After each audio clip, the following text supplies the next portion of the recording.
Oh man. Well, I'm liking this Carolina Reaper. Although I think this is something that'll be for special occasions.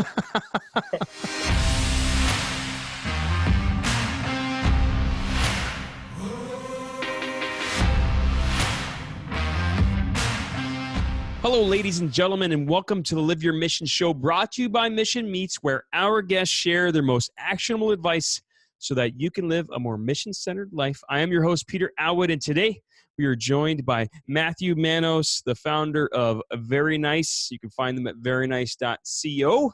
But before I get to that, here's what's going on over at Mission Meets headquarters. Hey, guys. Super excited to announce something we've been working on for a very long time, launching this week that the show is going live, and that is a sister company to Mission Meets.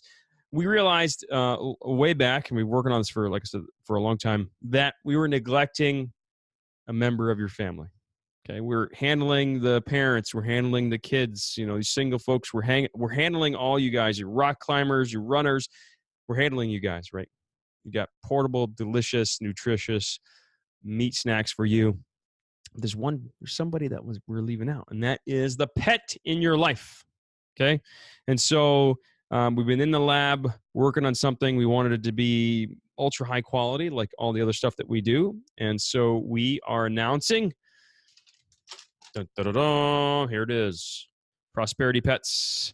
And the first product is a premium dog treat. It's beef and turkey. It's grass-fed beef, free-range turkey, no fillers, nothing. So just meat, spices, that's it. There's no grains, there's no corn, there's no wheat, there's no soy, there's no filler, there's no nothing. Okay, and so that's launching this week. We're excited to have that, and you can find that at prosperitypets.co. You can find it on Amazon.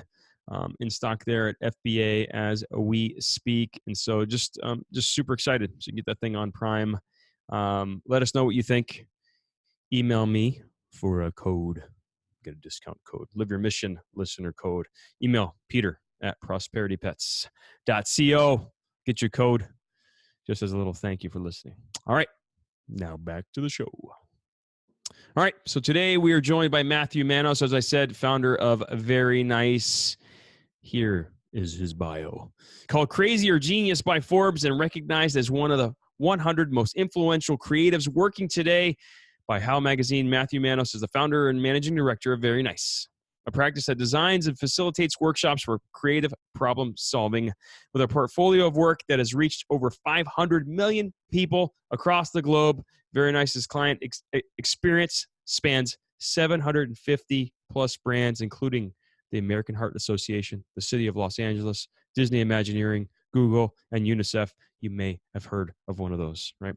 Now, this conversation is incredible to hear from someone who's created something insanely respectable and insanely successful business, I was trying to say, but has stuck to his mission. And I want you to listen to quite a few things here, but one specifically, and that is where they got a little bit off course, where they grew the business in a way where they thought they were supposed to grow it. And because of that, lost sight of the primary mission. Doesn't mean they were fulfilling it anymore, but they got off course and why that happened. And just a little spoiler alert, it had to do with what society was saying the business should be, the way that it was supposed to grow, the size that it was supposed to be, right? And that to me is something that's so insanely dangerous, right? And he talks about how, people will ask that the first thing they'll say is, oh, what size is your company? How many employees do you have, right? What's your revenue? People ask those things, and those are not the right questions. That is completely irrelevant, right? And I'm going to say something old in this day and age, right? So it doesn't matter what size your business is. What matters is, are you building a business that can sustain your lifestyle, that can support your family, you and your family, that is fulfilling a mission, a need, that is doing something that contributes to society, right? That scratches an itch for you, any of those things. Size of the company, completely irrelevant. That is secondary, right? That's my opinion. And so just listen to that. I think that all of us at some point have done things that we thought was what you were supposed to do. And whether that's, how you were brought up, whether that's societal, whether that's, part of your geographic region and the pressures that are there. And so tune into that.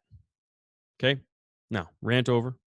I am excited to introduce my conversation with, and I hope that you enjoy my conversation with Matthew Manos. Thank you.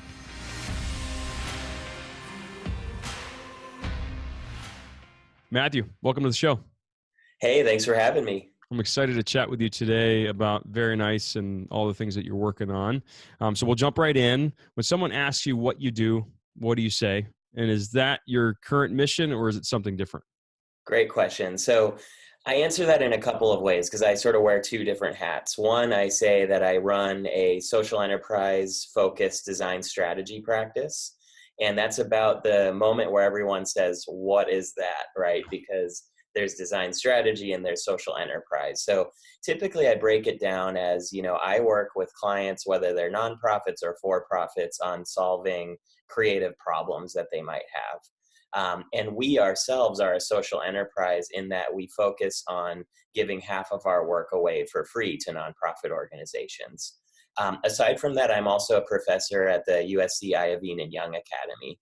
And funny enough, I think both of those are my mission right now, because one of my missions is to teach the next generation, and that's what I get to do as a professor. And then the other is to find creative ways to alleviate expenses for nonprofits, and that's what I do by doing pro bono work and through verynice's Give Half model as well.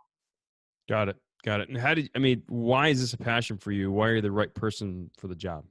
So, I learned early on, and I should say I started verynice in 2008. I was still a college student at the time. And right around this time, there was a couple of things happening. One, I learned that nonprofit organizations actually spend billions of dollars on design and marketing and strategy services in the US alone. And that's even multiplied outside of the country.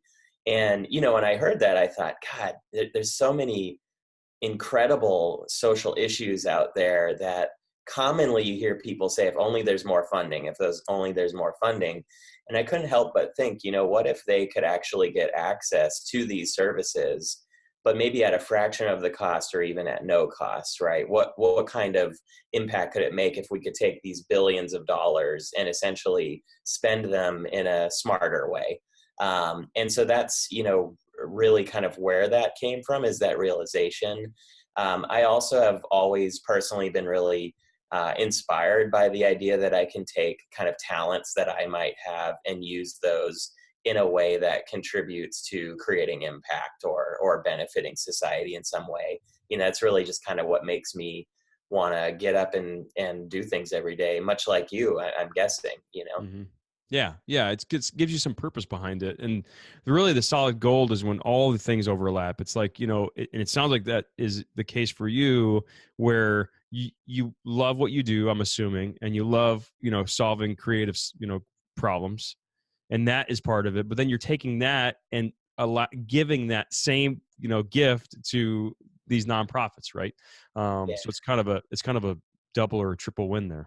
Yeah, no, it's exactly right. And, the thing that I also realized pretty early on, and I started this when I was really young. So I think I came at it from a very humble place, because I was taking on clients when I hadn't had a client before, And so I was sort of approaching the whole industry and idea of the design industry and the kind of problem solving business from a humble place of saying, are we really making that much direct impact with our services, or is it actually the clients that end up making the impact, right? Like if I create a strategy for the American Heart Association, I'm not the one then going out there volunteering and, helping to raise awareness around critical health practices in the US, right?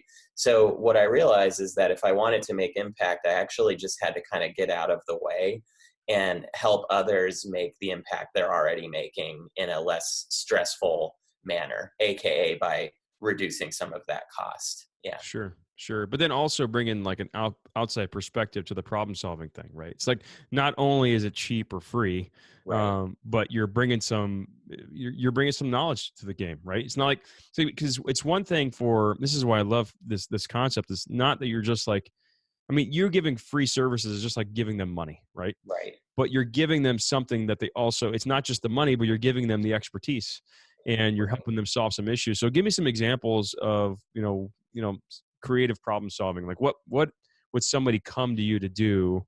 And then how are you working through that with them?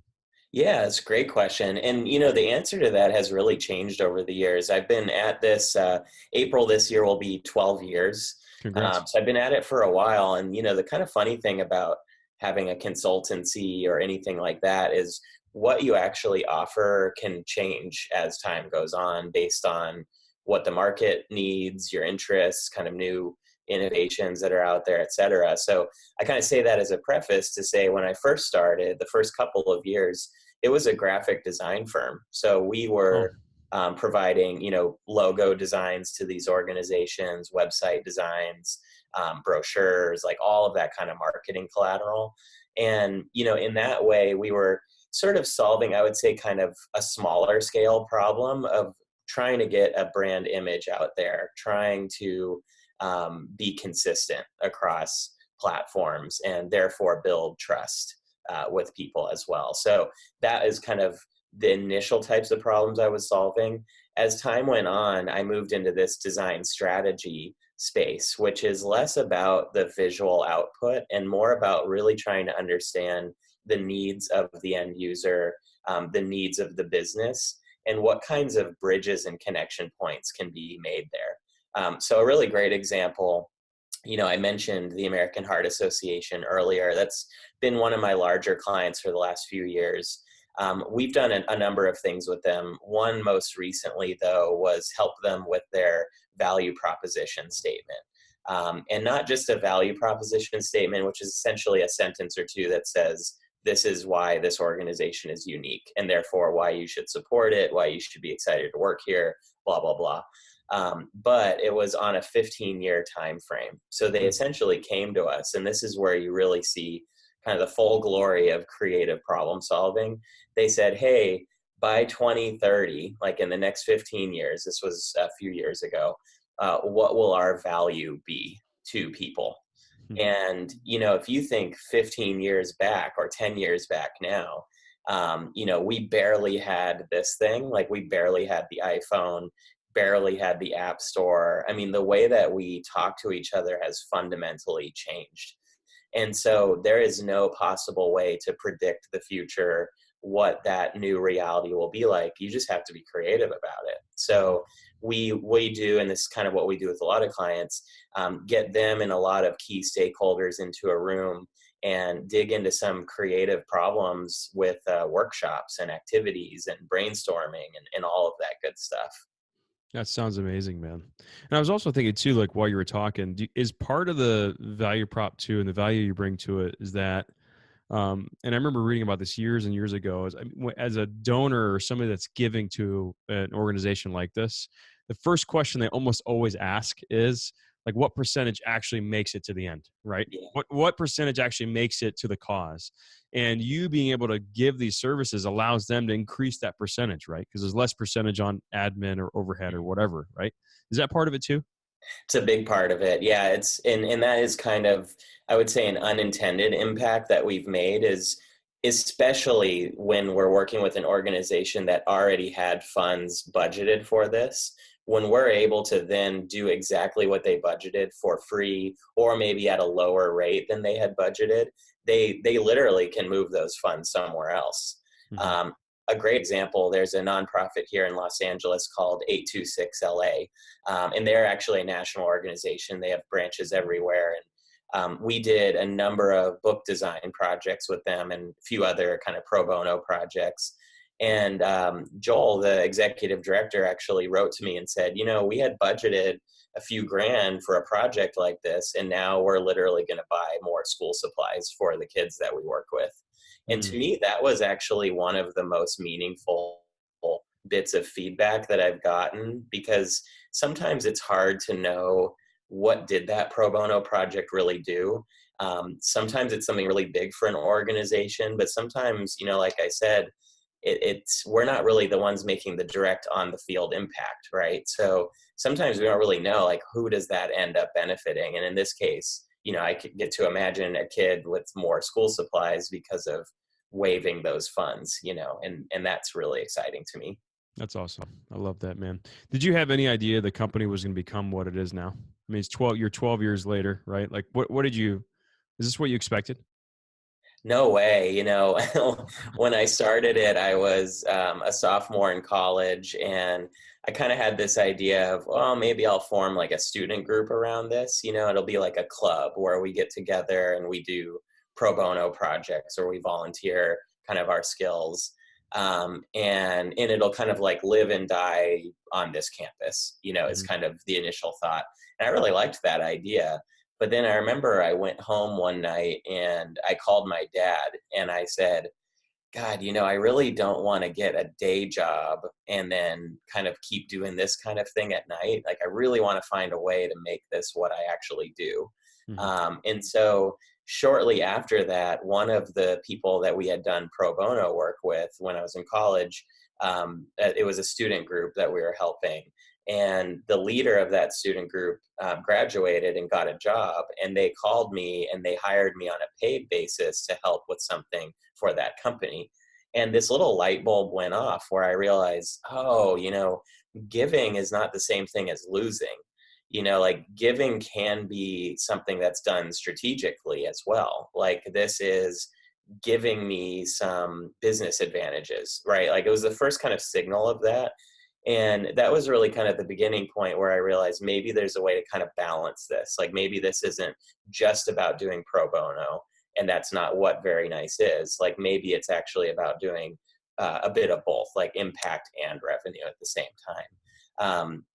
So yeah, if you would have asked me when I started it, would I still be doing this? I think I would be in a little bit of shock, because it felt like a side project. Like, I Mhm. didn't even think of it as a business at all. And I have to say, and I mention this to students, that sometimes I feel like that's actually why we did become a success, was because I didn't start this business with any compromises. I started it with a mission, with doing this pro bono work, and then, oh, here's how we can make money, right? Versus, I think a lot of times when you start a business, you have these really grand ideas and then you get really practical really fast because you have to. And compromises come because of that. So I don't know, I think there was something to the lack of planning that made it actually work, which is contradictory to what you would think, but that's kind of how it happened for me.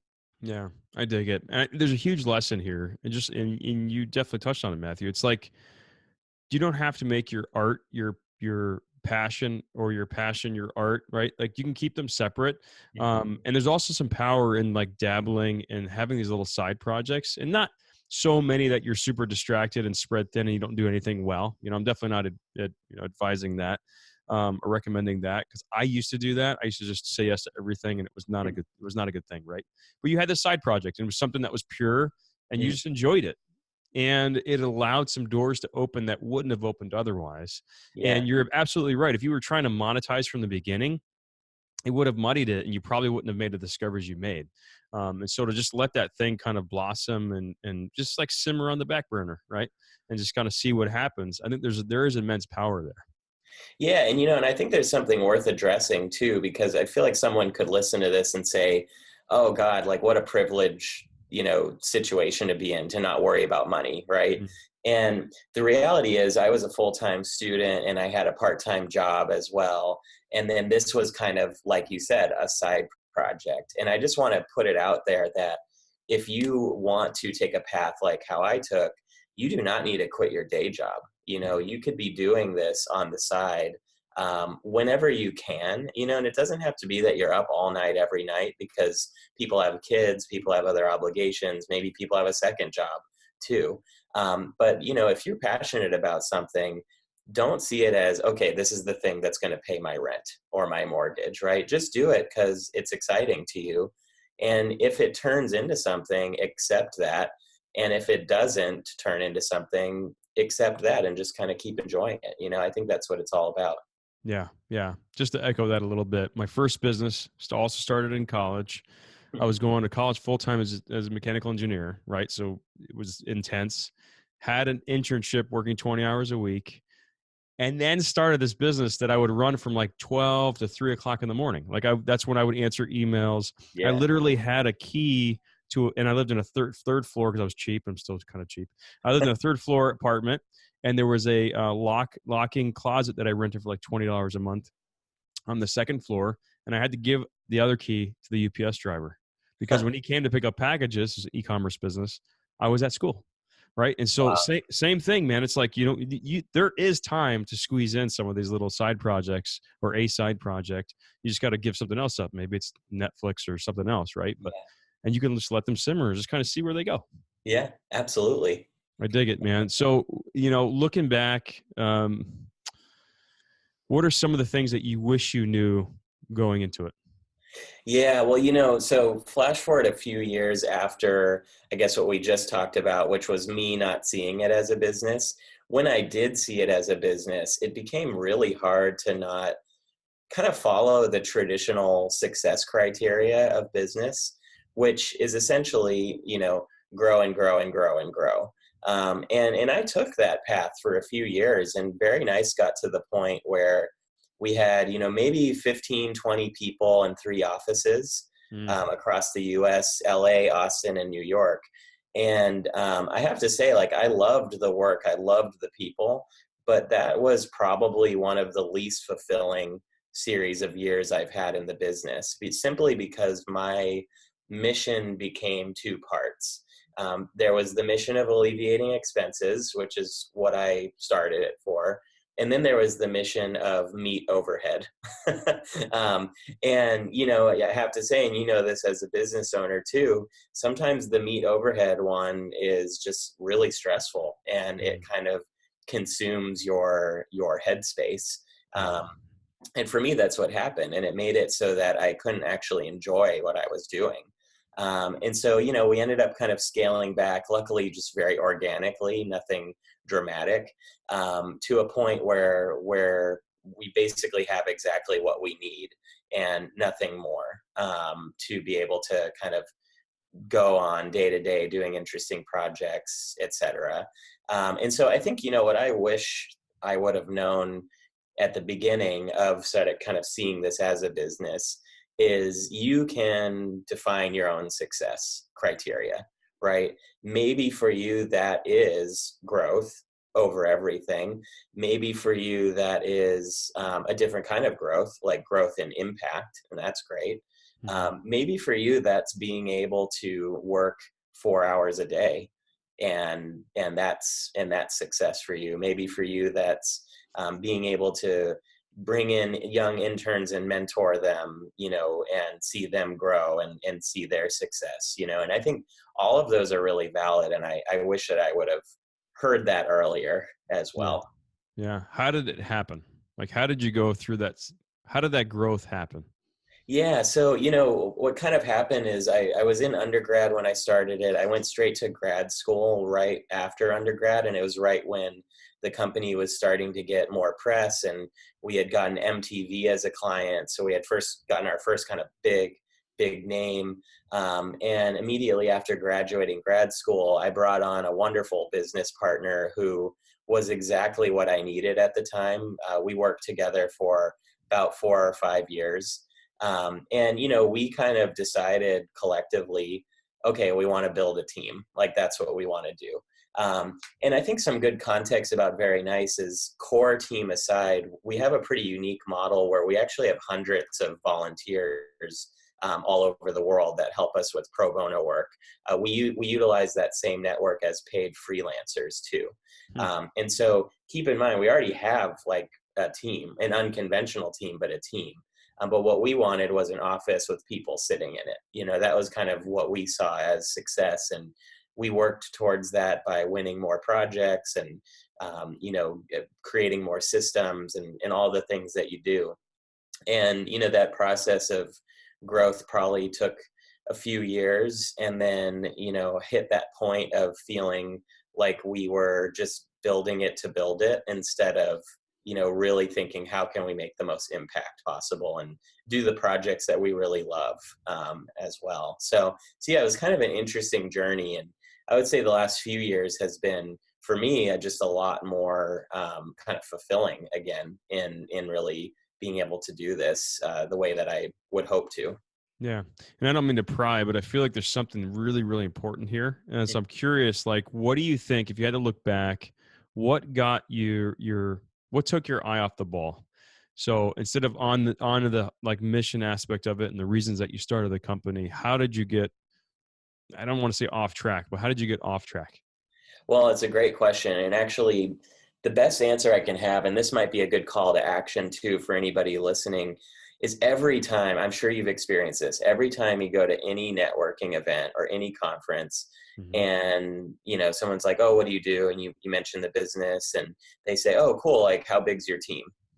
Or how many Yeah. employees you have, Yep. right? It's the first freaking question that anybody asks. And it's so frustrating because when you're just starting out and you are the team, Yeah. you feel worthless. Like you Hmm. feel like, oh man, like I guess I'm not doing anything interesting, right? And so to be honest, it was getting that question a lot that made me get my eye off the ball. And so something I try to advocate for, and I think I can use this platform to do that too, is if you meet someone, you ask them what they do, and they say, yeah, I have this business, don't ask them how big their business is. Ask them in the spirit of this podcast, oh, what's the mission? You Hmm. know, what are you hoping to accomplish with this? Like what's your favorite thing about that company, right?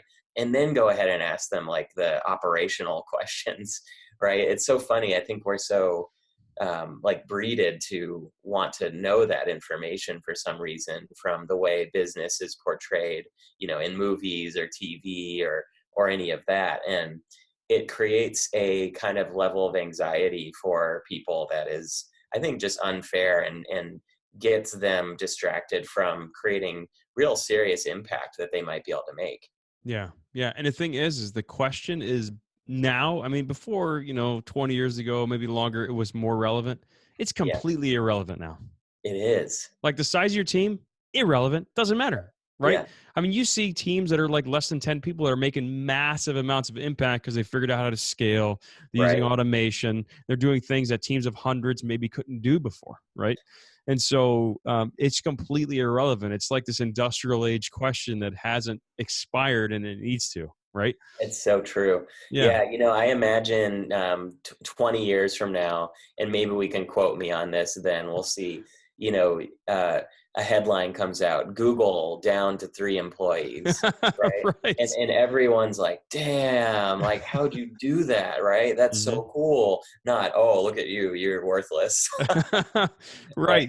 Yeah, Yeah, and the thing is like there's a lot of ego involved too. Like I think that part of the question, part of the reason the question gets asked is because it's cultural. The other part is it's ego, and it's just a measuring stick. It's like, oh, I want to know if Matthew's got a bigger company than me. That's really important because if his company's bigger, then I'm going to feel bad about myself. But if it's smaller, I feel better, right? yeah, And once again, completely irrelevant. And so you asked it earlier, and I think it's important for folks to ask themselves that question: is like, what is success for you? yeah, And to keep it top of mind because then you know what your mission is and you're less likely to get derailed. We've kept mission meets the core team very small, and we've got a lot of contractors and stuff, but as far as payroll, it's very small, and that's been very deliberate for us. And my personality, it suits me well because I'm like, if somebody asks me, I'm like, I wear it as a badge of honor, like, oh yeah, our team is small. yeah, Keep it small for a reason, right? So we can stay nimble, so we can do things, we can zig when other people are zagging, and we can do those things because we're small, yeah, right? And I just feel like we've got to remember that stuff. And the other thing too is that you went that path, and it didn't cause your business to self-destruct, and you were able to to get back on course, so to speak. Not that you were off going the wrong way, but for your mission it was right. But other people, they can't always do that, right? A lot of right, times it'll take a company down because they scaled so fast and then it just implodes, or they right. sell it because it's wrecking their life. So what do you think it was for you that allowed you to say, okay, this is not where we wanted to go. We're going to chart a course to get back on track. How were you able to do that?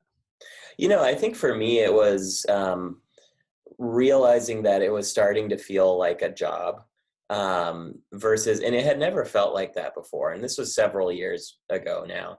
Mm-hmm. When I realized that I kind of was, I never got to the point where I was unhappy to do this at all. Luckily, never got to that. But it did get to a point where I thought, okay, it's Monday, here we go, right? Yeah. And I remember, after a few weeks in a row of saying that, thinking, I don't have to be doing any of this. Like, this is completely self-imposed, like, to the fullest extent. So what's the deal? Like, how can I make this enjoyable again? And to me, what I realize, and maybe to answer your question of how is it possible to not completely lose a business going through this kind of change, is realizing, that the business itself was always about the mission. It was never about even like the work that we're doing, the office design, the hours that were there, like none of that. It was always the mission. And so I realized that literally everything about this company could change. But if we're still giving half of our work away for free, even if we turn into a law firm, and now we're doing legal counsel, or we turn into architecture for, like, who cares, right? All of that could change. If the mission is the same, the company's still there, and that is the company. So to me, what I realize is that if I were to one day say, okay, hey, Very Nice isn't doing pro bono work anymore, I think that's when I would close the doors. Like, I think that's when the chapter on Very Nice is over. But none of those business changes meant anything.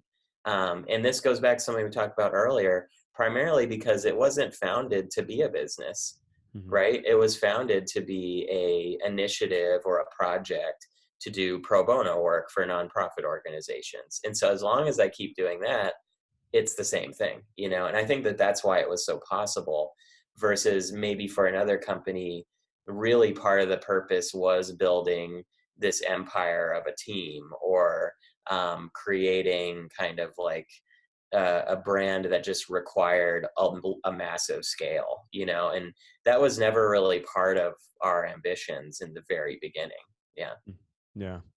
Yeah. So for the listener that is finding themselves in the middle, right? It's like Matthew, year 3 of, scaling this team, finding yourself not wanting to go into work on Mondays, right? Or dreading work on Mondays. What's your advice? Well, my advice is, first of all, especially as a founder, but really in any position, and this is another thing that's going to come across sounding a little bit privileged, but I think it's true.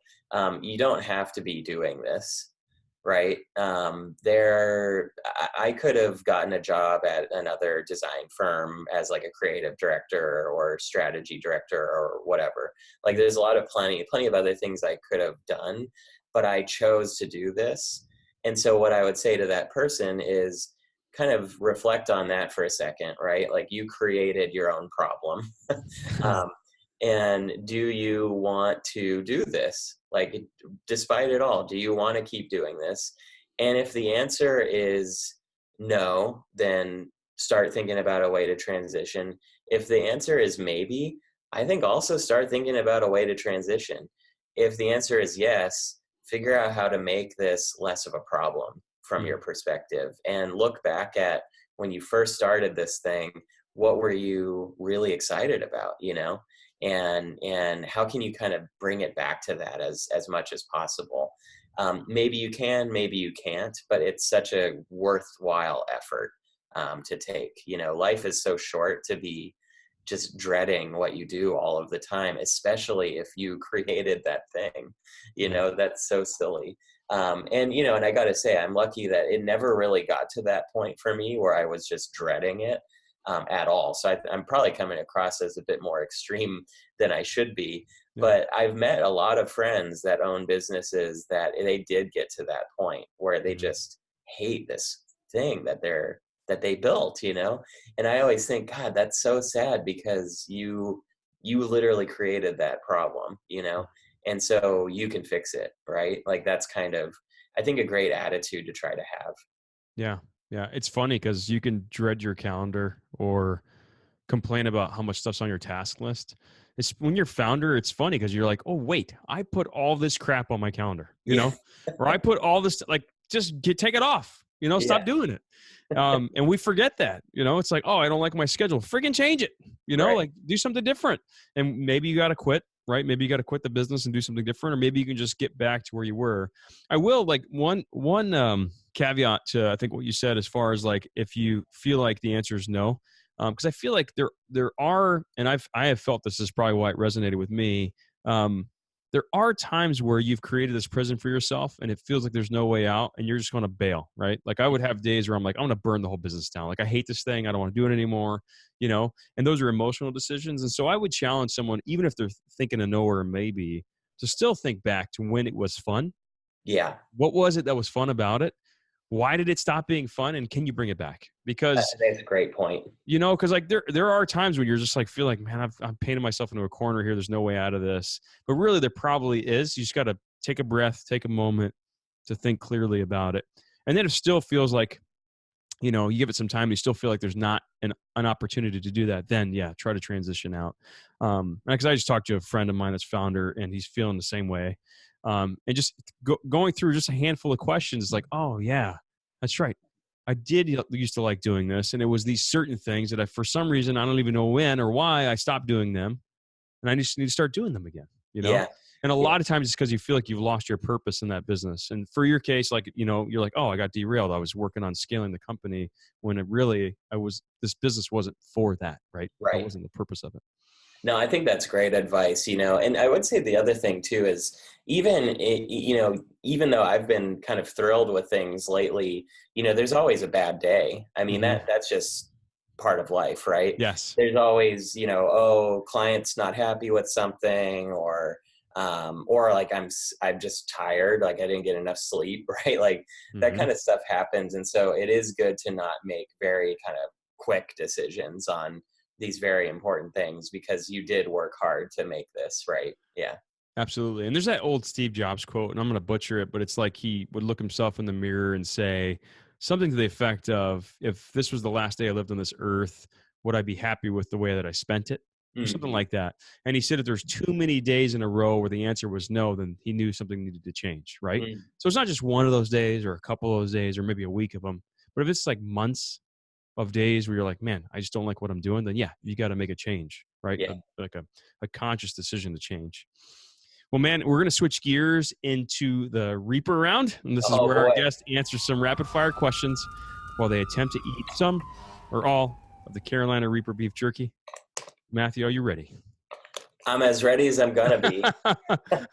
And you did say you like spicy stuff, so it might be okay for you. But I'll let you eat your first piece while I ask the first question. And these are rapid fire questions, but you can answer them as short or as quick or as long as you want. So I have to say, like, I actually found out maybe a minute before the show that this is one of the spiciest things in the world. So this is going to be interesting. I don't even have any bread or water near me, so this is going to be. I'm gonna go for something this size. All right, there it is. See how it goes. Let's see. We'll start with it, man. No pressure. All right. Favorite book. And it could be something that you've read in the last year or a classic for you, business, personal. What comes to mind? Wow, it is spicy. So I read a lot of graphic novels. Okay. And Chris Ware is one of my favorite graphic novelists. Okay. He wrote something called Building Stories that was really famous. It's funny how hard this is. And he just came out with a new book called Rusty Brown. Okay. And I read that. It's probably, I want to say it's 700 pages of graphic novel, and I read it in one sitting. Holy moly. It just was such a touching look at kind of like life and growing up as a kid and all the challenges along the way and bullying and all this stuff that I thought was just so good. So I would have to say that. Okay, great. Awesome, man. I'm going to go for some more. All right, awesome. Any quotes you live your life by? So one quote so I'll give two, because there's one from Marshall McLuhan that is, I don't know who discovered water, but it wasn't the fish, something like that. And I really like that quote because it's a way of saying that sometimes the most obvious things are right in front of you and you have no idea. And so you need that fresh perspective. Me personally, this isn't a quote from anyone, I guess, but myself, is the idea that giving is not the same thing as losing, and that someone somewhere needs what you have, are two things that I like to say a lot. Giving is not the same thing as losing, kind of being a way of speaking about pro bono work, and the business advantages of that. And someone somewhere needs what you have, being more about the idea that even if you're young, don't have a lot of money, a lot of experience, chances are you have something, even if that's a bit of knowledge, a nugget of information that you can share, and that might really change someone's perspective on something. Okay. Is that the idea that it's not a zero-sum game, right? I mean, like, Totally. you both can get something out of it. Totally. Okay. I gotta say, this is delicious. It's tasty, right? It is. I say that on every show. I'm like, it's not just hot, right? It's not like hot just for Yeah. the sake of being hot, although it is pretty freaking hot. Your biggest business blunder, maybe, if did it set you up for success later or not? Well, I would say, I think like they kind of always do set you up for success later. That's the thing, because you try not to make the same mistake again. Mm-hmm. I think a big one that I was doing for a while was, whenever we would take on a project, I would assume total responsibility of every vendor's work. So a great example, when we used to do websites, I would absorb the coding aspect, the development of it, in my contract. And what happened once is one of them didn't deliver and kind of vanished off the face of the earth. And then I got in trouble on their behalf. And so that was a huge mistake on my part, because it was someone I hadn't worked with before. It was a pretty big project. Client was pissed. And ever since then, I actually asked the client to create an agreement with the other third party. Wow. And that's been way better now. Got it. So they know that you're passing some of it through to another contractor.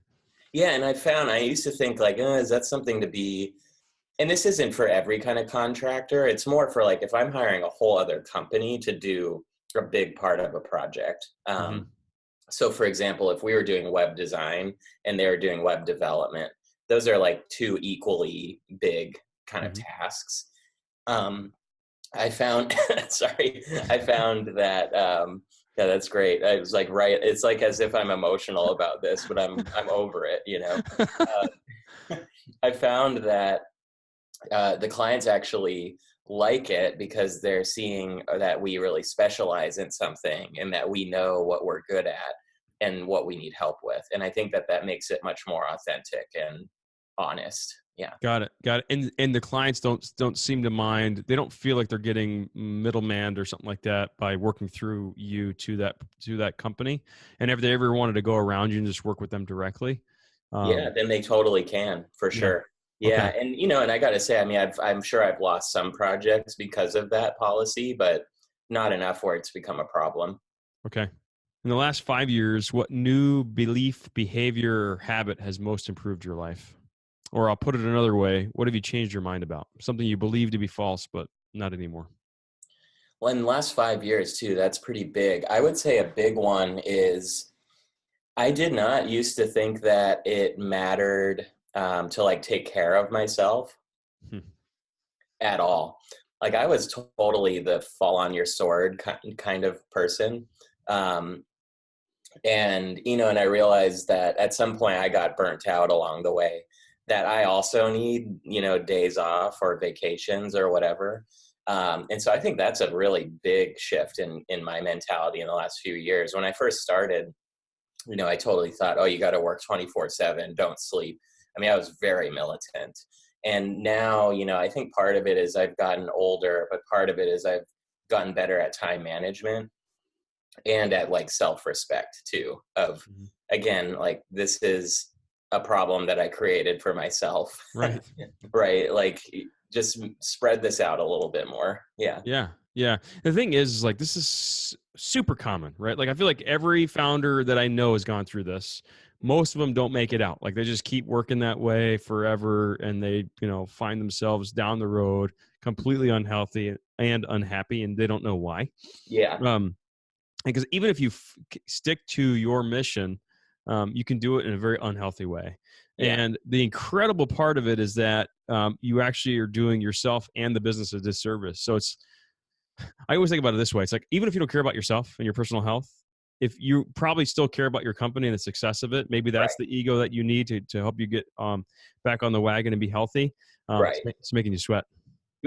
Don't touch your eyes. Oh my gosh. Oh yeah. I just did, but I had my eyelids closed. Good.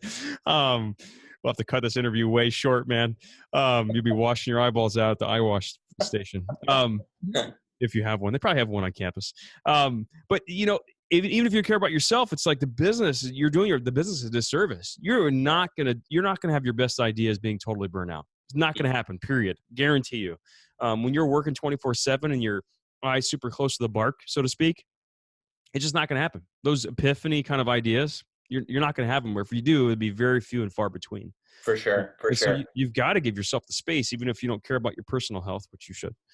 Absolutely. That's huge. So what was the change for you? Did you have some sort of guidelines where you're like, I'm going to get out of the office before 6:00 or weekends off, or what changed for you?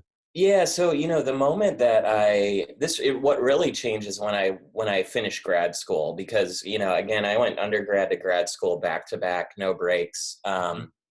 And when I was in grad school, at Art Center in Pasadena, I would get to my studio there at 4 a.m, and then I would work until 10 a.m. on Very Nice, and then from 10 a.m. to about 6 p.m.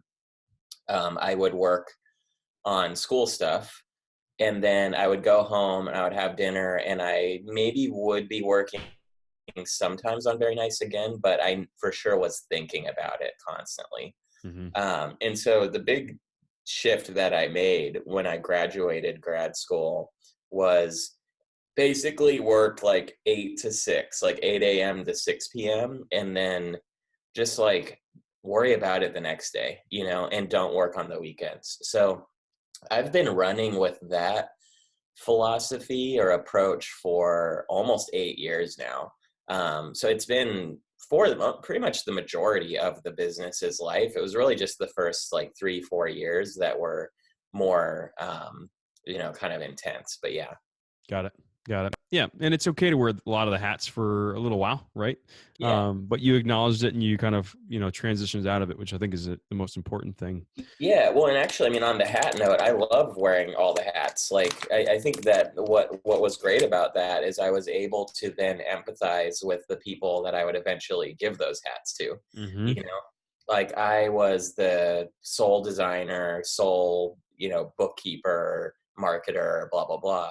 And as I hired people to take those roles, like I could ask them to do something and actually not be unreasonable. Like I would know what that was like. And then I could also choose, which I did recently, is like kind of take some of those hats back that I kind of missed, and liked as well. Yeah. Yeah. Or, I mean, you just sit in on those things for a time being, because you probably lose touch on those aspects of the business. Mm-hmm. A friend of mine who's going to be on the show in a couple of months here, runs a lip balm company, and I don't remember, they had a huge order, huge PO to fill. They were short on the line, and he ended up just getting on the line and filling tubes and stuff. Nice. He said that it was so enlightening because it had been so long since he had worked in that capacity, Yeah. that he completely lost touch and he forgot what it was like. And it Yeah. allowed him to have more empathy for the folks that were working on that line, to change some processes and stuff. And so him and I were talking about how, like, as founders, we probably should, on rotation, just sit on the customer service email for a day, or take a few phone calls, right? And get back in touch with what it's like to sit in that seat. And it'll give you ideas, but it'll also allow you to have more of a connection with the people working in those departments. For sure. For sure. A couple more for you, man. What should I have asked you but didn't? Maybe I could tell you about what I like to do that's not professional. Okay. Let's hear it. Um, because I think a lot of times, when we look at Instagram feeds and podcasts and whatnot, we all present ourselves in the kind of professional way, right? Mm-hmm. But Most of us. most of us, yeah. Although here I am, like sweating, eating this spicy ass stuff.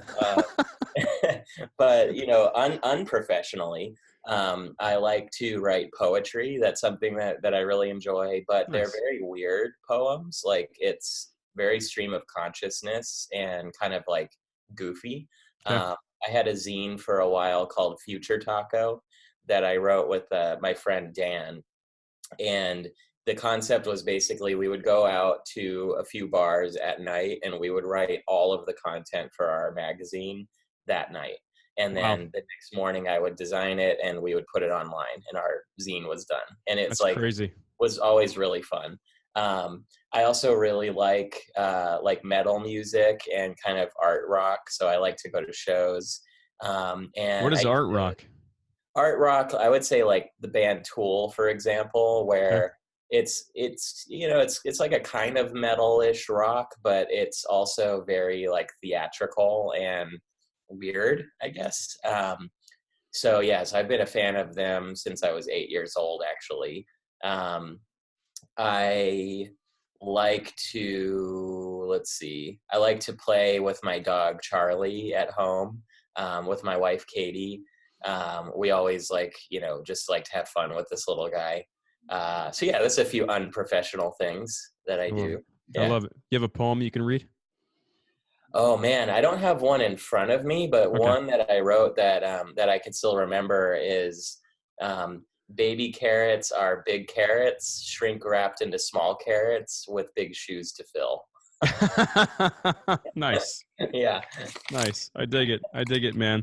All right. Final question we always ask every guest. Your favorite Mission Meats flavor. Oh man. Well, I'm liking this Carolina Reaper. Although I think this is something that will be for special occasions. Um, I'm really liking it, but I also really enjoy like I had a bunch of the sticks Mm-hmm. in the mail, and the beef and jalapeno one Okay. was my favorite for sure. That was Yeah. super good. That's delicious, man. That's like one of the OGs. It's been around since the beginning. Awesome. Awesome, man. Well, Matthew, for the listener that wants to keep tabs on what you're working on, what's the best way? All right. So I'm very active on Instagram. Sorry, I just had my last piece. Verynice Instagram is the handle. So you can follow me there and send me DMs if you have questions, whatever. And then a couple of good websites to call out. One would be verynice's website, which is verynice.co. And then aside from Verynice / as part of Verynice, I also publish a lot of toolkits online for you to kind of do some of the methods that we use at home. And you can get those at reginald.co. That's REGINALD.co. Got it. Got it. And what are the toolkits? So we have a toolkit called Models of Impact, which is about creating a social enterprises business model. We also have a collection called Give All, which is on things like branding and marketing and so on. And essentially, these are PDFs with activities and instructions of things that you can do at home for your own business or your personal life. Okay. I'd love that you guys share that out in the open. That's awesome. Yeah. Well, Matthew, man, it's been a pleasure. You killed the Reaper, man. Well done. Thank you. Yeah, I think I had 3 or 4 pieces. Well done, man. That's awesome. All right, dude. Take care. Cool. Thank you. Okay, see ya. Thanks so much for listening. It means so much to me and the entire Live Your Mission team, and now the Prosperity Pets team. Yeah. Now, I'm going to ask you, like I do at the end of some of the episodes, have you subscribed yet? Have you reviewed us? Have you recommended it to a friend? Will you please do one of those things for me? I'd really appreciate it. It'd mean a lot to me. It adds some value to what we're doing because we get to reach other people, and that is our mission on this show, to provide some information that we can share with the world that'll add some value to somebody's life. And you can help me with that by sharing it with a friend, by subscribing, by reviewing. Maybe you want to do all 3. Heck, I don't know. If you would, that'd be amazing. And if you've got someone that you know maybe that's you, that is living out their mission, and you want to share that with me, shoot me an email, peter@missionmeets.co, and we may likely, possibly, share that story on another episode. Maybe I'll call you, interview you, share that little snippet at the beginning or end of an episode. So shoot me an email, peter@missionmeets.co, if you've got a great candidate. If it's you, nominate yourself. It's cool. All right. Thanks for listening. Now get out there and live your mission. Take care.